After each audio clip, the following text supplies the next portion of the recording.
In this video, I'm going to show you how to stretch out your hip flexors or the psoas muscle. Basically, that's the muscle that moves your hip up and down. When we sit down all day in office jobs, in cars, driving, that muscle stays sort of locked up, and it's quite important to stretch it out. If you do a lot of running, a lot of exercise, this muscle takes a lot of strain. So the basic hip flexor stretch, which you may have done already or may have seen, a lot of people will just come up onto one knee and then they sit, push the hip forward and then lean back. Now, a couple of things you need to note with this: if you arch back too much, you actually take the pressure or the stretch away from your hip flexor and onto the quad more.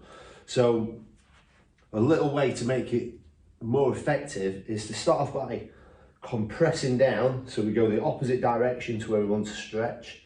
Then as we come forwards, just push the hip forwards, and rather than arch right backwards, we just lean back so we're not at too much of an angle, and that way it focuses more on the hip flexor. So we just soften down. So as you soften down, just compress your core. The hip flexor is quite a long muscle, it comes all the way up, so you can activate it by softening down. Then as we come up, just push the hip forward at this point here, so we're just pushing the hip joint forwards and then leaning back ever so slightly, so we create a bow in the spine, and then that'll focus on the hip flexor. Now, a good way to actually make this a more effective stretch is take your hand and create a fist. So as we come down, we create a fist here, and then as we come up, we're going to turn and we're going to stretch and rotate. So we get a stretch and a rotation through it.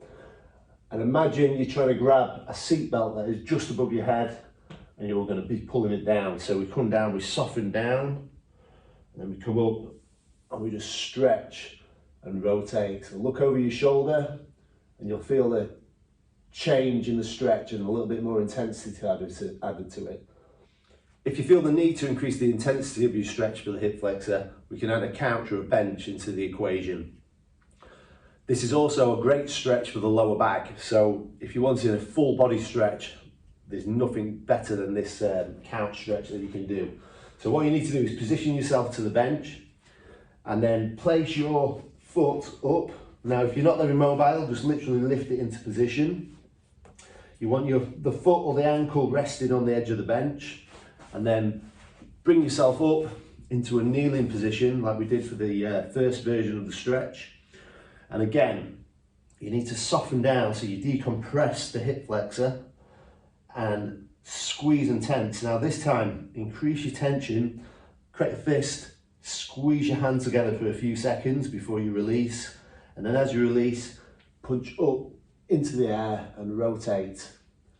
By having your leg in this position, it increases the intensity of the stretch around the groin and the hip flexor. So again, just soften down, squeeze and tense, hold it for about 3 or 4 seconds. And then when you feel ready, you release and punch and stretch. As you stretch, if you just rotate your hand and try and imagine you're grabbing something behind your head again. So just come down, squeeze and tense, and then explode it up. You'll feel a stretch in your lower back in this as well, and also through the shoulder. So it's a great all-round stretch for the hip flexors as well as for the back.